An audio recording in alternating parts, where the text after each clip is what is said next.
Bueno, pues nosotros los vendedores ambulantes llevamos muchos años en esto, somos uno de los negocios más antiguos que hay. En concreto yo tengo 54 años y ya venía en la barriga de mi madre a este mercado, a Catarroja.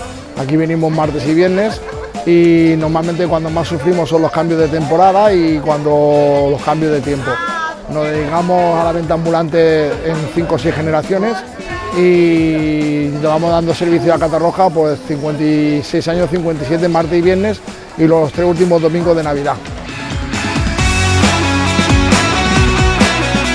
Pues lo mejor es el contacto directo con la gente, porque hacemos hasta de psicólogo de las personas, porque claro, hacer de tu propio trabajo tu hobby es lo mejor que puede haber.